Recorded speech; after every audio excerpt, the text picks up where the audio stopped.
Hello, beautiful people of the world. Welcome to the Happy Conversation Idea Show. Here you can learn and flourish with the thoughts, ideas, and the story of the happiest people. I'm your host, Happy Bains, and a lifestyle and a career coach.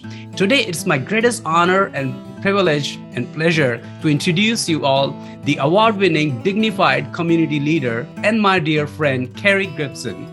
Kerry is the VP of the Strategic Partnership of a Ziphycare, a medical home at home. And she is also a proud partnership manager of NEAT. The full meaning of a NEAT is Nutrition Through Engagement and Agriculture Technology. She positively believes in well-being of communities to improve health, prosperity, and economy. This Christmas special episode is dedicated to our wonderful, lovely, stunning audience of our Vancouver and of course global community, and a positive soul who kept my nickname Chipmunk during this Christmas holidays. And a special thanks to our today's show sponsor, Kerry Gibson. My dear Kerry, welcome to the Happy Conversation Idea Show. Thank you for having me, Happy, and happy holidays to everybody. Happy holidays. Yay. It's a Christmas time. And I couldn't think about any wonderful, dignified person in our community. And I thought about you. And so thankful that you have given your precious time.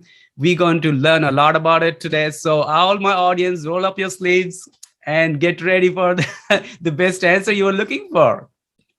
Okay, Kerry, tell us about your past challenges and how did you overcome with that adversity and defeat, and you become so successful persona you are today. Well, everybody has their challenges, they just come in different shapes and forms. Some are very visible, as mine are, and some are less so, right? And it's how we respond to, these situations in life, and what resources we are equipped with and have access to in order to be resilient and move forward and be able to see the bigger picture, the whole forest for the trees analogy, if you will. No, so true that, yeah. And you've been a remarkable community leader in our society. I would like to know, please tell us about the main problem or a reason that Ziphycare started and why it is called a game changer for a healthcare delivery. It is absolutely a game changer for healthcare. It is, I'm very honored to be a part of this project. It is based in New York. Yeah. We are currently working in 4 states in the US and working to expand to Canada as well as across the United States.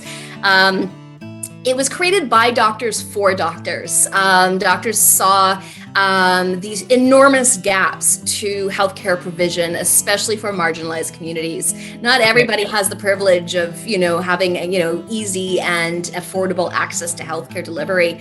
And, especially our CEO, Dr. Radha Sumavera, she works quite intimately with the autistic community. And if you know anything about people who are on the spectrum, there's a lot of anxiety that comes from being introduced to foreign situations, new people, and so on and so forth. So basically, Ziphycare can offer a full diagnostic clinical treatment anywhere, whether your home or your office. So let's say you suffer from anxiety or mobility concerns, just the anxiety of going into a clinic or hospital at this time during a global pandemic, which, we said high risk people are not wanting to engage in preventative health care because of that. So Ziphycare is able to serve people in the places that they feel most comfortable.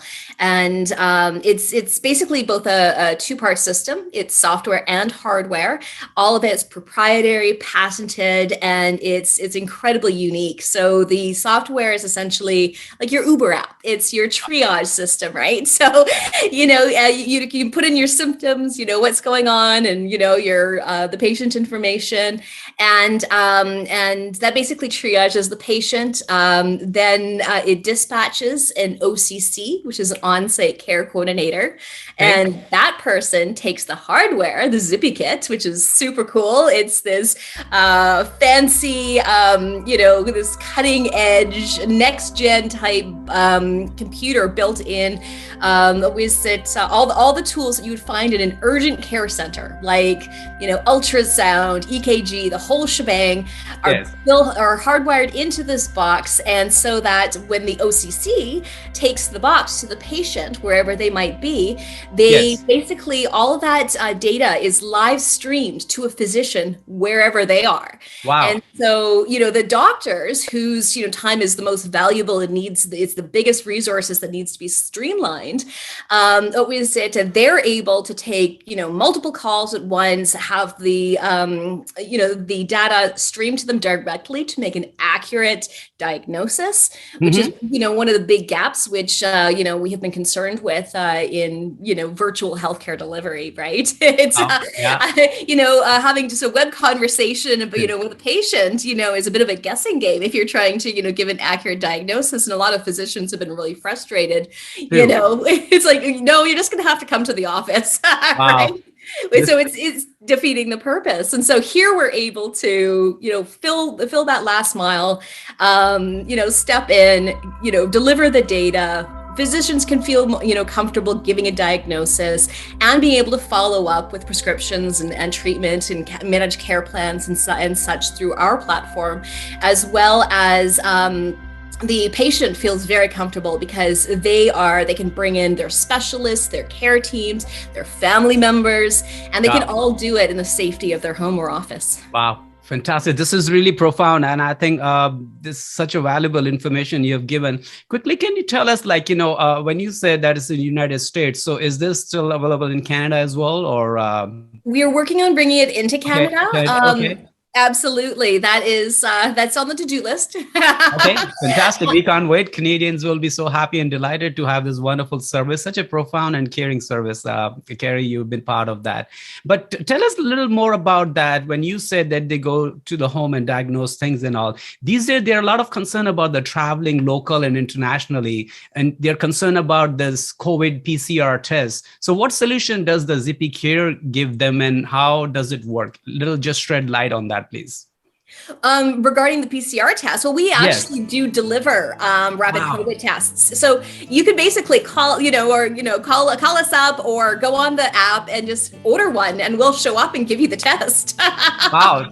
So here is the thing. A lot of people are going to travel and they're crazy for genuine reason too, as well, to see their family and friends and all. And they're getting a lot of challenges these days for the test 72 hours before and so on. So I think Ziphycare is one of the modem. So people, make sure you follow Kerry and Ziphycare as well.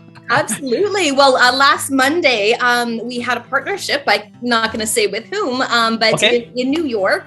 And we delivered over 100 COVID tests in one day, just on Monday. Wow, that's amazing. Such a wonderful caring care. So I salute you from here. Absolutely. And once again, instead of having to hunt down, it's like, is Walgreens doing it these days? Do I have to go back to the airport? What we said, we just go to the hotel room or your apartment or whatever, and we'll take care of you. Wonderful. Kerry, let's touch about that. You've been an entrepreneur in this industry for over probably decades and all. So what challenges local businesses, self-employed, and entrepreneurs are facing this current economy, please? Can you tell us that? That's not a small question. It's I know it's kind of business, self-employed and all, but what are the current challenges, if you can just share? Currently, we have staffing concerns. We have a lot of attrition. We're having problems recruiting and retaining skilled employees. There are, all these back and forth concerns about immigration and how immigration can benefit or detract from local economies. And, as well as, currently there's this escalation in racial tensions and which I'm not sure if it's because of COVID or if it's been because it's highlighted because of COVID. And then of course, we have the current supply chain issues. We have, difficulty be always the kind of feeding that supply chain as to, the goods and services. I mean, of course, then there's the, crisis management with the floods and the mudslides and such that has deeply affected British Columbians, especially in the agricultural communities. It basically devastated most of our agricultural region. Yeah.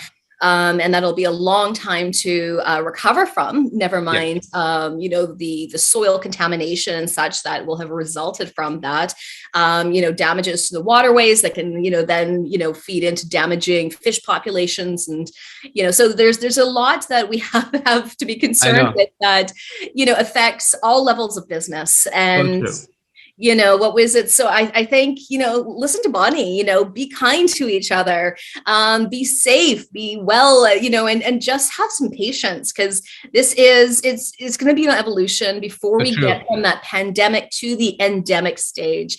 I like that. It's going to be, it's going to take some work on all our parts, right? And, let's just sit tight, buckle down. I mean, personally for me, what was it during the pandemic, I wasn't traveling for work. I wasn't traveling for fun. What was it? And so I decided to do my MBA. It's something that I always wanted to do. Yes. And I'm finally knocking it off. I have one more semester to go. So it's been a productive time for me. So, I know. It depends on how you look at these situations. Okay, it's a terrible time. There's a lot of horrible things going on. The economy is suffering. Humans are suffering. What was it? But how can we just kind of, I don't know, take a look at the flip side? Okay, good. I'm really delighted, and first of all, congratulations for you pursuing and finishing your MBA. And I know we've been discussing that I wanted you to come on the show, but you said it's the last exam, so I'm really excited. Of course, you're gonna pass with distinction.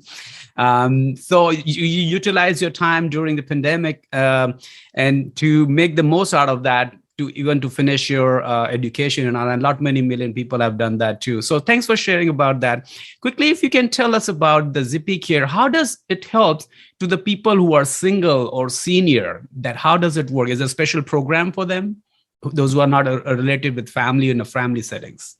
Oh, well, what we said, it doesn't matter who you are. You don't need to have a family setting. You say if you're a senior, for instance, that is maybe not familiar with technology. I know the seniors in my world are very familiar with technology. They love the gadgets. But what was it? But, maybe not all generations are familiar with it or comfortable with it or have access to it. I mean, we have to understand as well is technology is a privilege, right? And so, the good thing is with Ziphycare is that our service is funded by Medicare, Medicaid. Was it supplemented in different demographics by social services, social service partnerships? So we are able to serve the people who need to be served, right? It doesn't matter their financial means, but what they can do if they don't have a smartphone or iPad or whatever, they just phone us, and we'll just book you the old-fashioned way. And so there is no special, you have to be this person in this situation, this demographic. We're here to serve whoever needs to be served. And we are multilingual. What was it? Our staff speaks, actually, what was it? We were having our virtual Christmas party the other day, and I can't remember what the end total was that our VP of Managed Care, Dr. Steve Arnold, I think he speaks like a dozen languages himself. So. Wow. And that's interesting, fascinating. I speak 9 languages, by the way.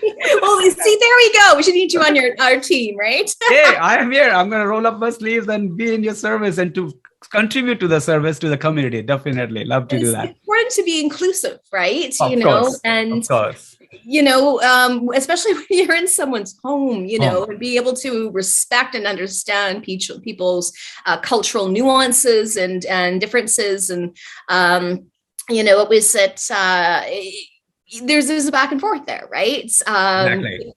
People feel more comfortable having that understanding and going into those situations, as well as the patient, of course, is feeling more comfortable being understood. Yes, great, excellent. I love that, the strategy. And so it's not the seniors and single people are left over. So they have their protocol and system, and their system that way they can call them personally as an old school type if they don't have a gadget and all. So it's really helpful. So it's made build up for everyone, just not someone will be left over there. Okay, now let's talk about NEED. So please tell us about NEED, the Pacific Water Research Center project, and why did you become the part of that profound project? I was one of the founders. I know that, but there must be a reason for that. Would you like to share with that? And what does this project mean? Well, it's interesting. I get kind of frustrated when you see a lot of projects happening that tackle only like a small segment of an issue, when what we need to do is invest funding into systems change.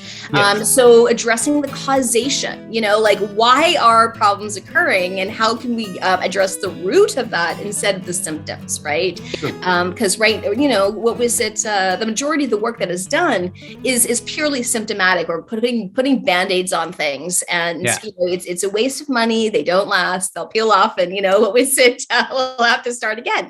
But so what we can do is take a look at the bigger picture. So at Nutrition Through Engagement in Agricultural Technologies, there's been highlighted, especially during the pandemic, concerns. We actually began in 2018, so we were pre-pandemic, but the pandemic highlighted the lack of food systems. The need of remote and Indigenous communities. Yes. And how, remote Indigenous communities can be supported by different partnerships, whether it be, private entities, governmental, academic. There's some huge opportunities for, really impactful collaborations that basically help, different communities that have a desire to, modify their their local economies, to create these community-driven systems changes. So. Fantastic. Yeah. So the way we work, we're just basically a support system. We have some incredible people on our team. We have environmental engineers with Cambridge, doctorates, so wow. We've got some really cool people. Our director, Adil, he worked with the United Nations, in the, environmental, department for many, many years. So there's a lot of great expertise that we bring to the table, but it's not a high-level initiative whatsoever. We're here to basically collaborate with communities to co-design solutions, completely a la carte. Nice. What does the community want, and how can we, support the creation of it? Fantastic. And, This is really profound cause you are involved in that, Kerry. And we need many more leaders like you to come forward and just build all these kind of organization. You will explain about that. Now, what do you think a sustainable food system is important for our community, and how everyone can contribute and save our Mother Earth? Well, absolutely. It's twofold benefit, right? The environmental benefits, as well as the local, economical, as well as the nutritional and health and well-being benefits of local food systems. I remember being up in Stewart, Stewart, BC in 1997, I think it was. I remember buying a red pepper for $8 in the store up there. This was early, late spring. Food still wasn't coming in properly. And I was speaking to a woman up there, and she was laughing. She goes, I wouldn't eat that. And I'm like, why? It's expensive. Sure. It's ridiculous. I'm spending $8 on a bell pepper. But wow. The friend I was visiting was a vegetarian. So I was hoping to, make her something vegetarian with vegetables. And so I didn't have much choice. And she's like, I was trying to feed my children fresh vegetables. And she goes, I ended up giving them scurvy. And I'm like, what do you mean? How did you give them scurvy from feeding them fresh vegetables, right? True. And she said, well, what was it? She goes, that was my concern as well. My two children were turning yellow, and I took them to the doctor freaking out, thinking I'm spending all this money and, making all these wonderful meals for my children, and, and they're not looking good. Right. And the doctor says, well, this is because of the supply chain of food. Right. So, that orange that, you fed your child this morning thinking that they're going to get some wonderful burst of vitamin C, and, that, by the way, vitamin C is the cure to scurvy. Except for that orange came from California, and it took so long to get to, Stewart, BC, and Hyder, Alaska, that region there, because of the transportation routes are so long. What was it that all nutrition is, that orange or that bell pepper that I was trying to buy are devoid of nutrition by that point. So you might as well not be eating anything, right? You might as well be eating cornflakes for all the good it does. So, up there, you're having to eat frozen or canned. And of course, canned is full of salt. And then you run into other problems with like heart disease. And anyway, so it's the situation for the nutrition. It's just much better to grow it in your backyard for what was it, for health benefits. Exactly. I mean, these are indigenous principles. From, thousands of years ago. What was it that are just being brought back full circle, This is a great explanation, Kerry, you have given. I think it's really meaningful and thoughtful how you explained about we going back to the school and indigenous people hundreds and hundreds of years, thousands of years ago, that how we used to do harvesting and all in our backyard.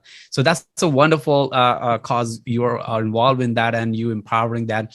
Please tell us about that. What are your beliefs in offering the youth center development opportunity as the part of this programming? You in your this community, there's a youth development programming too. Can you just share about that, please? Oh, absolutely. I don't know if you have children, Happy, but no, I have sponsored 10 kids in Vietnam 5 years ago. So I do take care of them, and I'm very fond of my main passion and vision since childhood is youth and women empowerment.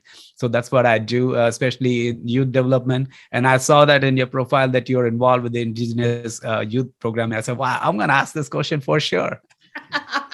Well, the thing is, it reminds me of that song, the children are our future, right? Teach them well and let them lead the way. And it's cheesy as hell to, what is that, a Whitney Houston song? Yeah. But it very much embodies the truth of it, because when, the children, I remember when I was a kid and bringing home things to my parents would get involved in them and excited with them because we were excited about them, and, the kids are the key to changing nutrition, implementing new projects, community engagement. People care if their kids care, right? What was it? If their kids want to eat zucchini, their parents are going to cook them a zucchini, right? So true.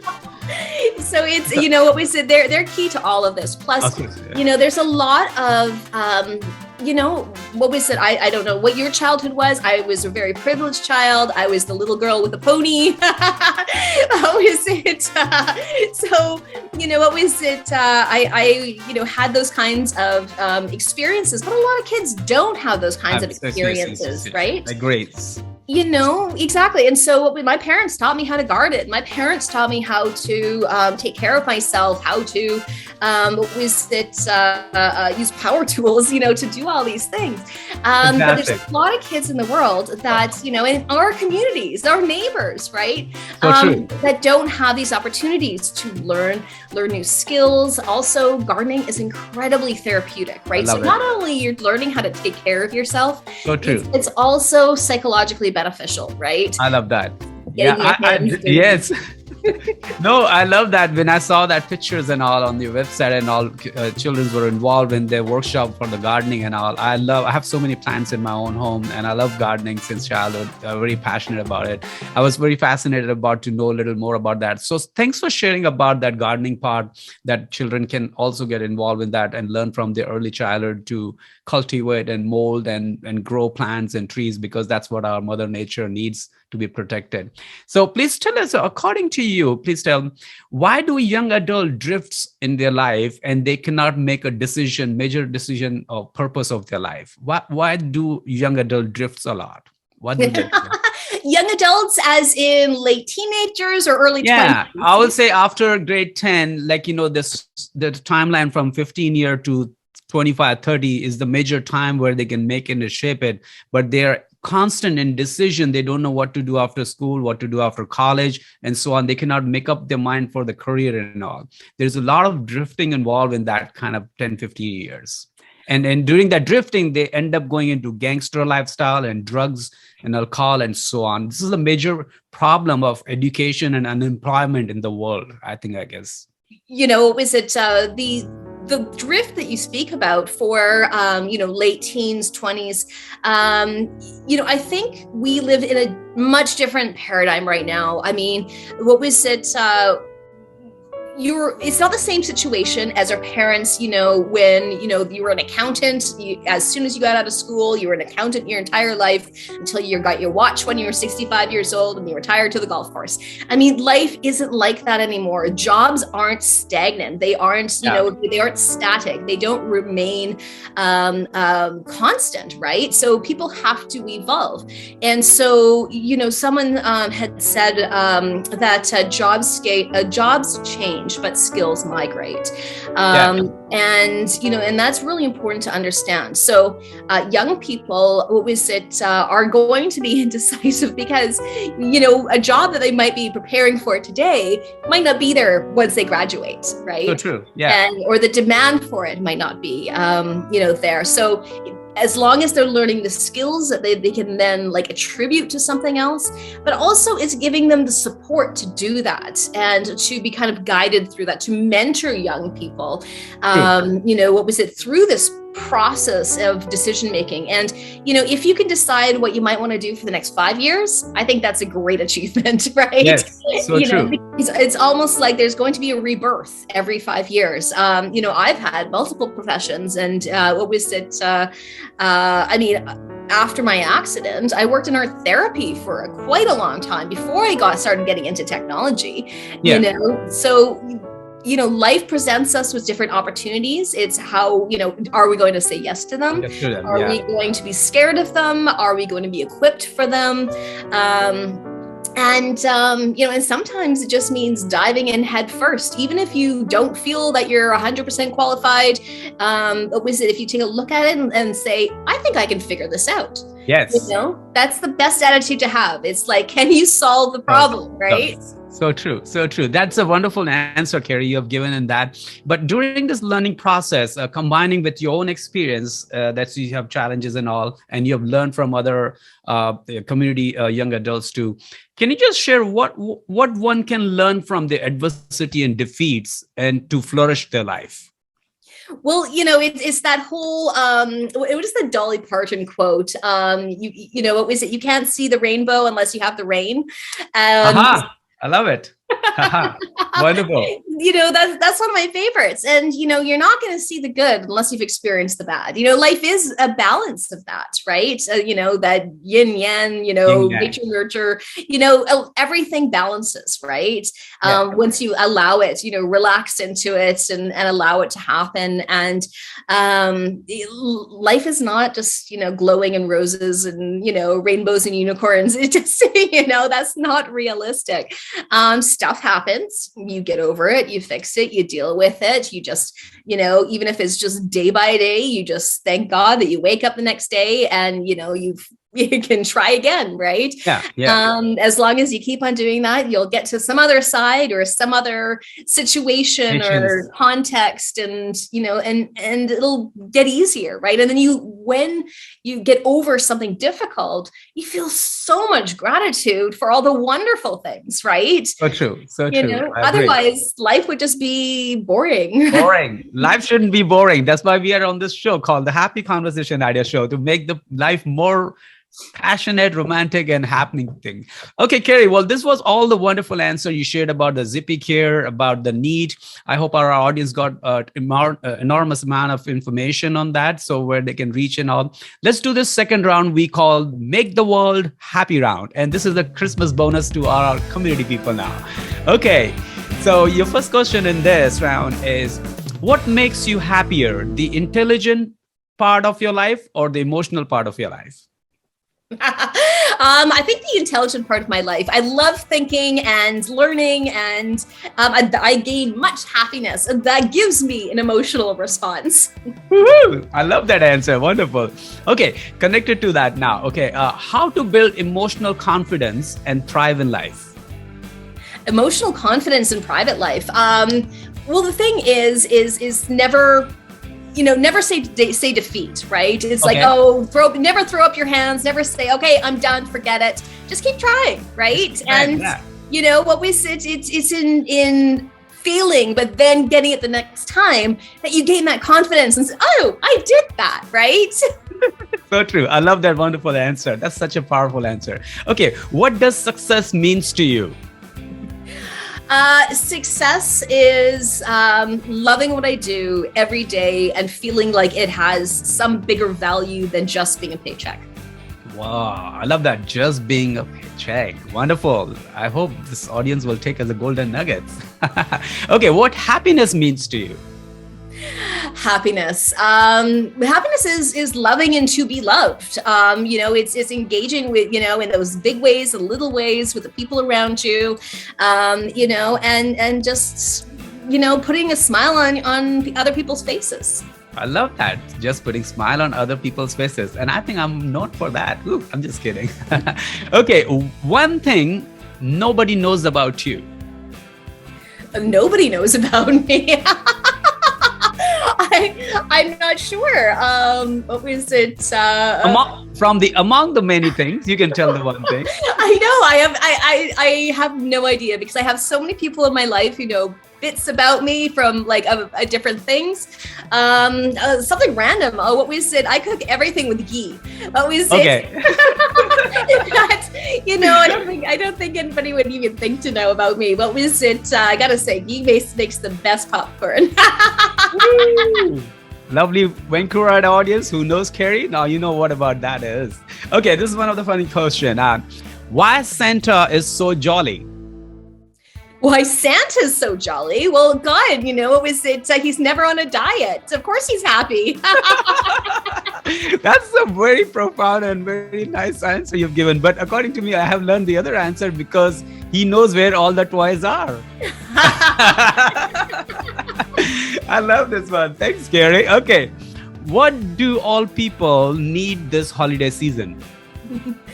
To feel safe and secure and to spend some time with their loved ones. People have been, kept apart from those that they love. And that separation has been highlighted through traditional holidays, right? It's technically it's just another day. It's just another season. But these are the times that we reminisce where we get together, we connect with our loved ones, have family reunions. And without that, it's, people are pretty lonely. So I know. So well said, that connect together, be together, share happiness together during the holiday season. Otherwise, you feel so lonely. I know people sometimes they feel lonely, but they have no courage to tell. And they be so stubborn on themselves. I think they should be a little easy and relaxed in that department to share and take love and spread love. I love that answer, Kerry. Learn to celebrate your inner introvert and just, take the, it's hard, you're going to miss your friends and family, not having enormous parties. I miss having, not being able to have my, annual tree trimming party for the last couple of years, but that's okay. I'll get over it. We'll do it again eventually. I'd rather be healthy. I'd rather my friends be healthy. And so what was it? That's okay. We will endure. I mean, think about, World War II. And think about how everybody rationed, like even the UK after World War II. UK remained on rations so that they sent their extra produce to the areas of Europe that were bombed out. So they shared, right? Everybody went without, so that until they got to a better place. So we can do the same, right? We can do the same. We can adopt. Yeah, exactly. We can adopt from that philosophy. I love that. This is so well said about the occasion and all. I hope you remember that we didn't do the Black Dress Gala party also this year. So that's where I met you in the fashion show at the Fairmont. But very soon, I like in the beginning, you just said that it's pandemic. Or very soon is there going to be endemic. I like that one. Well, okay. Depends on how many more variants we have to get through first, right? we are the strongest people on planet Mother Earth. We can do this together all. I like that. We will do it. Okay, next. Who is the true teacher, the failure or the success? Oh, always the failure. I mean, that's just a no-brainer. That's leadership 101. You don't learn anything from always being right? Yeah. Okay. That's well said. I love that answer. Even if it's not your failure, if you're learning from other failures and sharing that as well. I mean, I have to say when I go to these meetings regarding leadership with different community leaders and whatnot, I appreciate the ones where CEOs and directors and whatnot are very candid about where things went wrong, and and you learn so much from the sharing of that maybe when you're in the situation yourself, you might have that heuristic that was developed from hearing about that. It's like, oh, okay, so maybe what was it, if I'm dealing with this and this worked for them and what was it that didn't work for them, maybe I'll try this instead. And so it's that sharing and collaborative nature of experience that I think we can rally more easily. In the past, failures were so closely kept to the vest, right? Don't air your dirty laundry, right? What we said, it was a horrible thing for people to know where you went wrong. Being in safe spaces and sharing those experiences, in more modern times, has become more acceptable and and an incredible learning experience. So I would welcome more of that. The failure part. Yes. I like that. That well explained. Such a profound answer on that, Kerry. Such a wonderful, profound meaning you have shared that. I love that. And I got something really good from it. Okay, next. In business, do you believe in safety or risk? Oh, you believe in both. Smart answer. I mean, you have to have some amount of safety. You can't do things ridiculously, but without risk, there is no reward, right? So true. It's finding those balances, knowing how to measure for them and how to prepare for them. So it's like the what if, then this, right? Scenario, the kind of engineering, flow through. What was it? So it's a tricky situation because, I mean, if you look at investments, for instance, if you basically sink your money into bonds, right? Because they're safe, you're not going to lose on them, hopefully. What was it? Like, let's say, the U.S. Treasury, right? Pretty, steady. And, so what we said, but the thing being is you have lost opportunity, right? And so you could be making, could have invested in what we said, some flashy new stock and whatnot, and made a fortune, right? Fortune of that, yeah. But you have to do combination research. What we said, come from it from an educated perspective. Reach out for other people's experiences and educations and opinions on whatever it might be. What was it? Do your due diligence, right? And then you can take those risks. Yes. Agree, strongly agree. Such a wonderful, thoughtful answer on that. So money management answer. I love that. Okay, next. Now Kerry, you have to choose one, okay? What will you choose from time, money, love, or fun? Oh gosh, fun, always. I love that answer. Fun. Without fun, there is no lifestyle. I love that fun. You can be professional in the professional setting, via etiquettes and all. You do that thing and all.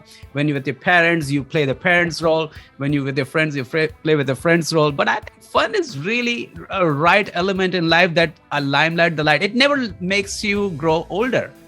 Absolutely. I like that. And if you're looking at the other things, I mean, what was it? If you have money without fun, well, then what's the point? If you have love without fun, well, what's the point, right? What's the point? Yeah, so true. I love that answer.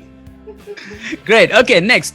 One word or sentence which will bring more joy and love to a relationship. Sorry, one word or a sentence, you can say, which will bring more joy and love to a relationship. Oh, you're challenging me, are you? Well, you are such a smart woman I ever know in my community, so I think that's pretty easy for you. But you must be juggling the right answer. I know that. Well, it's, it's funny because I'm atheist. I'm a lapsed Catholic, if you will. And so, but yet I keep on coming back to these biblical references. Yeah, sure. Go ahead. Like, what was it? Do unto others as you would do unto yourself. What was it? Have done unto yourself. Right. So I love it. It's just be kind, right? What was it? Give kindness, you'll get kindness. Give love, you'll get love. It's that reciprocal nature of, what was it, of being. So yeah, what was it? Take the Bible out of it, but you get the sentiment. No, that's so true. No, Bible is a wonderful textbook too. I really respect and I learn a lot from Bible too. From all the holy books of the world, I appreciate that. So it's all good. Oneness, love, give kind, be respectful. And I love that answer. Okay, next, Kerry. Never say that specific word or a sentence when a woman is angry. Don't get so worked up. Woo! Can you say it again, please? Don't get so worked up. Ooh. Men's out there, my lovely friends and audience, remember the key point. Okay, now next one. How to control negative thoughts. Well, I think, going back to the last question. Okay, go ahead. It's not just, what was it for women or things like that? Because that's a bit sexist too, to say that one thing or another will aggravate a woman more so than a man or whatnot. What was it? But it's, the thing being is that when you're in an argument, you need to respect each other's place, right? And what was it? It's not about the thing is it's not triggering people to respond in anger and to at least allow people to be able to express their emotions, as long as obviously they're non-violent emotions. I know, so true. Like with that caveat. But the thing being is that people are entitled to feel emotional, and what was it? And to say things like that, whether to be to a woman or a man, like calm down. Or what was don't get so emotional or things like that are not allowing someone to feel something that they're very deeply feeling in that moment, right? No, wonderful, Kerry. I really, really admire your very meaningful answer in depth, that it's not about the woman and also men too as well, for both gender. Like, when you're angry and upset and emotionally, allowing them to be respectful. And it can trigger the emotions too. What a wonderful answer, Kerry. I love that. Okay, now let's get to next one. What is the best advice you have ever received? The best advice? Say yes. I love that. Say yes to everything in life. I never give up on anything. I love that. Yes answer. I find million reasons not to leave that place, thing, or person in my life. Always yes. I love that. Such a powerful answer, Kerry. I love that. Okay. Well, the thing being is, especially for women, we're often, we're concerned more so than men. Statistically, this has been proven that, for instance, we're giving these opportunities. And if we don't feel that we're 100% qualified or 100% trained or 100%, what was it, up for the task or whatever, that we will say no. And what was it, never mind, the ability to actually negotiate for that position and, for that full value that perhaps a male would be receiving in that same position. So what was it? So feeling that yes, I can do this. Yes, I will do this. Yes, I am worthy of doing this. Then I love that. Yes. Yes, everything is possible. Yes. Okay, now let's go to the opposite one. This question is, what is the worst advice you have ever received? Dating advice for my mother. Never, Ooh la la la. never take dating advice from my mother. I hope she's not listening now. She's like, happy, what kind of question you're asking my daughter? Okay, I will take that one. That's a wonderful answer. See, this is the thing which I was asking you in the beginning. What one thing we don't know about you? So maybe this is the one. I don't know. I don't know. We don't know. Okay. This one is the best prescription for a romantic and happy lifestyle. Goes back to fun. Fun and respect, right? Fun and respect. Okay. What was it? For a romantic and happy lifestyle, if you respect each other and enjoy each other, have a good laugh, then you're golden. Okay, rock and roll. I love this answer. So this is the festive season and people should have more fun than the stress. Forget about the past and what happened and whatnot. Yes, it means a lot, but just leave it in the back here. Let's have fun, start again, regenerate, restart, refresh, go on. Okay. This is something related to what you do. What Mother Earth means to you? What Mother Earth? Well, Mother Earth means everything to me. I am a parasite on Mother Earth, right? Without her, I am nothing. So I love it. Mother is everything. I love that. Okay, describe a strong visionary woman in few words. A strong visionary woman. That's my answer itself. Wow. Woo. I think I answered my question. You answered your own question. Yeah, exactly. Because you are a true icon in our community, and people and women especially watch over you and to admire your skills and the dignified thing you have done for the community. So it's such an icon. You're admirable. So I love that answer. So I think my question was the answer. That's good. Okay. Okay. What is your favorite book name? One of those. Oh my goodness. A Boy of Good Breeding. It's written by a favorite Canadian author of mine called Miriam Taves, who writes about kind of like little caricatures of Canadian communities, small Canadian communities, particularly Mennonite communities. Okay. And what was it? So yes, A Boy of Good Breeding is funny and poignant and wonderful. It is one of my favorite books. Okay, fantastic. I'm going to read that too. So I'll put it on my reading list this month. I buy 2 books every month. So thank you, Kerry. You're welcome. Okay, lovely. Now you have been wonderful in business and community. What is your prediction for 2022? More of the same. I love that. I think it's going to be endurance. I think that's going to be the. I think the word for 2020 was pivot.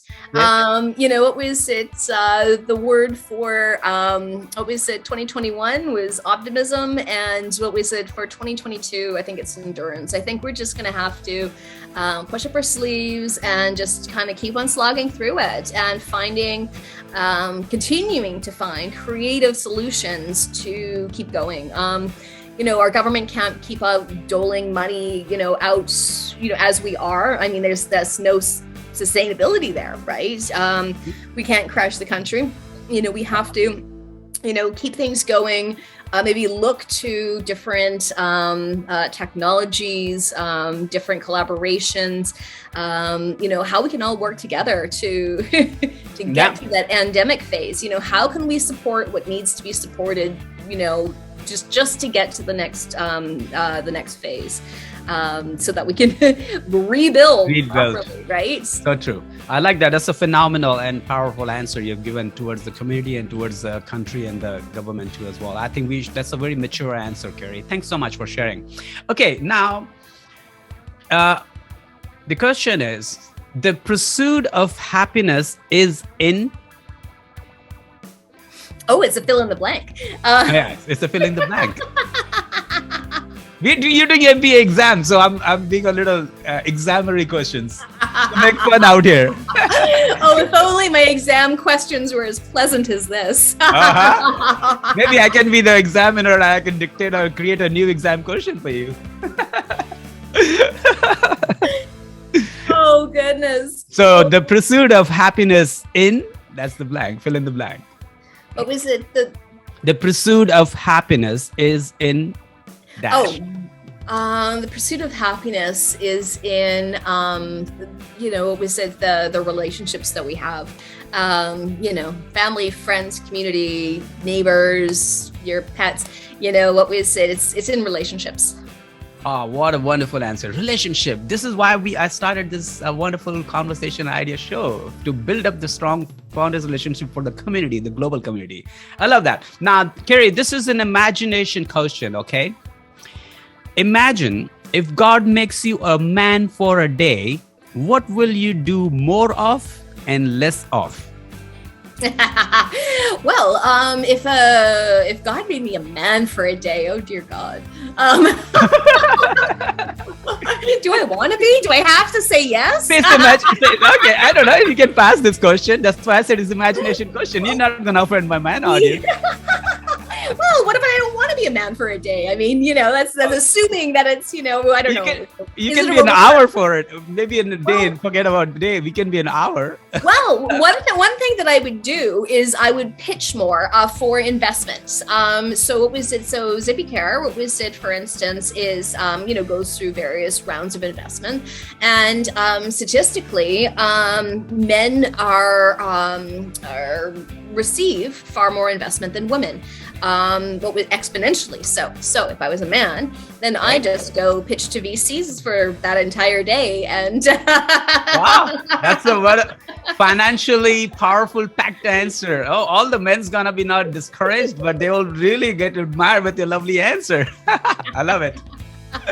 Okay, I love that question. It's so a shame. True. Apparently, the statistics, what we said, have report that women who, receive investment and into companies, are able to do more with it financially. However, it's men who receive more of that investment, very disproportionately. So what we said, I'd like to see that change. What we said. So one thing that I want your listeners to check out is an organization called the Prosperity Project. There are a bunch of amazing women and some men who got involved in it this year, including myself.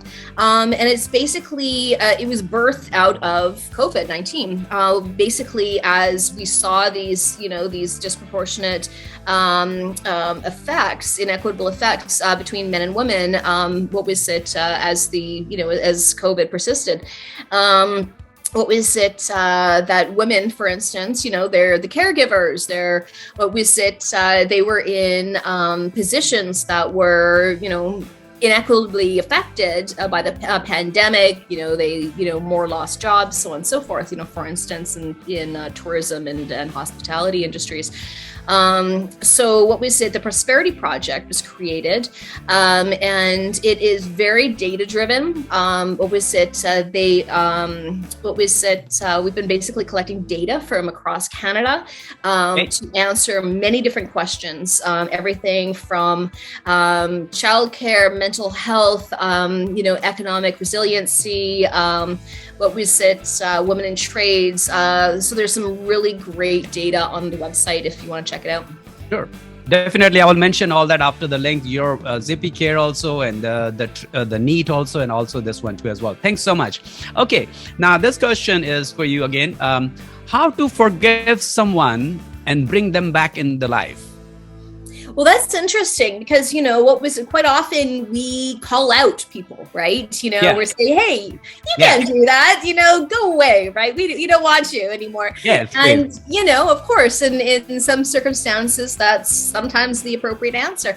But if there's a lot of people, though, who maybe have just made a mistake or misjudgment or things like that, it doesn't make them an inherently awful person or things like that. And so you call them in. Instead of calling them out, you call them in, right? And you welcome them to discuss, like, why did you say this? Why did you do this? Can we work through this? Can come to some kind of understanding. Sometimes what we object to most in other people is what we hate most in ourselves. So sometimes that's a bit of a trigger for us to say goodbye. I know. Such a But wonderful answer. Yeah, go ahead, please. what we said, if we have that self-awareness to kind of know that and to be able to respond to that with some kindness and some generosity and a lot of patience, Nice. perhaps, what we said, then we can bring more people kind of into the Our fold lives. and what we said, rather than or for at least be peaceable. It doesn't have to be best friends, Yes. what we said, but kind of coming to some peaceable resolution. I love that answer. Such a preeminent answer. That's Kerry, and such a caring and loving answer. I remember a Mother Teresa quote always. She said, if we judge people, we do not have time to love them. So I love that one. So it's caring and bringing back, giving them chance again too. Okay, this is imagination question, Kerry, again. If you would be the host of this show and if I would be the guest of the show, what question will you ask me? What do you want to change today? I don't want to rush into the answer. Such a profound question you have asked me. What I want to change today. I want to change two things. First, to improve myself than yesterday what I was, to be a better person, to do the good for myself, for my body and soul, and for the community and my beloved people, and continue changing. For me, more than change, I like word improve, because I like to improve that change what I have already changed in past. So I want to go continuous improvement in that. And another change I would like to bring is to spread awareness of the happiness through the wise and profound wisdom, dignified people like you, to share this change, to bring this changeable and improvable answer to the world through my podcast. That change I wanted to bring today. Good answer. I like that. Some pass. Okay. Okay. Now, last few questions, and then we will wrap up from here. What is your favorite word or a quote? Word or a what? Sorry, or a quote? A quote. Yes, please. Oh my goodness. If you want to go fast, go alone. If you want to go far, go together. Together, There we yes. go. So true. And I hope this lovely audience will get that phenomenal quote from that too as well. Okay, this is one of the second last question, and then we will wrap up, Kerry. Well, this is a wonderful quote. I will remember that in my life. I remember, but I didn't know how to put it that. So thanks for making it clear. I love that one. I need more Thank coffee. you. Yes, thank you. And this is a wonderful season time of the year. It's a wonderful time of the year. What is your message to the beautiful people of the world? Well, the thing is, it's not Christmas everywhere. We have to remember that. Christmas is Christian. Yes. Well, we are celebrating the global happiness. Year of the end is the December month, is the last month, but it's also a sign of a new beginning in January too. Technically, Jesus Christ's birthday wasn't actually in December. So, what was it? That's a misnomer. So what was it? This is just, in my family, we are not religious people. We don't, necessarily go to mass and engage in religious activities. Personally, I think a lot of religion is by men for men and is very self-serving. However, like we said, I do believe in the principles that are espoused by religion and, the 10 Commandments and things like that. I think they are a great guideline just to be a decent human being. So true. I agree that. But I think, whether you may be Jewish and celebrating Hanukkah or be celebrating, Christmas and going to church or mass or whatever, we said, whatever you are celebrating at this time of year, I think the most important part of it is coming together with love and generosity and sharing and empathy and compassion. What we said, we take a look at what we have and give, to give gratitude for that, say thanks be to God, to whomever, that I'm here, I'm alive, there's a roof over my head, there's food on the table, and what can I share? What can I give to, neighbors or friends, or what do other people need that, to make this time of year a better time for them and for year round, That's a wonderful answer. That's a wonderful message to the beautiful people of the world. I love that, Kerry. Such a wonderful and caring. Stay together, connect together. Doesn't matter. It's a December, January, or any month of the year. We all should come together and care each other and help each other whenever it's possible, and share the opportunities for each other to grow financially, emotionally, spiritually. I love that answer. Okay, so what do you like about this show today, Kerry? I think you asked a lot of really great questions that weren't just, the usual autobiographical, autobiographical type of questions, right? And that, the direction of your show is more about how we can be better people. What was it? How we can do better for our community? What was it? How can we collaborate? And once again, further to the whole, holiday situation is, what was it? Instead of giving gifts like stuff to people, because a lot of people have a lot of stuff and really don't need it. I don't need it. Think about giving something to, what was it, to the food bank, and then giving someone a card saying, I donated $200 to the food bank on your behalf in your name. Or what was it? Vancouver Foundation has, has a lot of great opportunities that support organizations across British Columbia that are carefully curated. So what was it, that your money is going to a great place. Okay. And, what was it? And someone will feel enriched knowing that, someone had given in love on their behalf, with thoughtfulness. And I mean, especially because we've lost so many people that are dear to us, these past years, whether they be COVID related or what was it, or of, other causes, and think about how we can honor them as well, right? Excellent. Thanks so much for this, your wonderful and caring answer, Kerry. And I would like to say thanks to the wonderful audience for being here today, and you'll be listening and watching this show. I want to say sincerely thanks so much, Kerry, for your wonderful, precious time to share your wisdom, your thoughts, ideas, and story, which is very admirable, very inspiring and empowering. I couldn't thank you enough, and would like to see you sometime soon when it's the endemic, and we will have fun together. Thanks so much, Kerry. Thank you so much for your time. I appreciate that. Thank you so much for having me. It's been lovely. Thank you so much. Take care. Bye. I'm your host here, Happy Bains here today, and want to say thanks so much for coming on the Happy Conversation Idea Show, where you can witness and flourish with thoughts, ideas, and story of the happiest people. And the happiest persona was Kerry Gibson. And you can listen and watch and educate from her website, will be mentioned down below in our section. Till then, next time, stay well, enjoy the time, and have fun.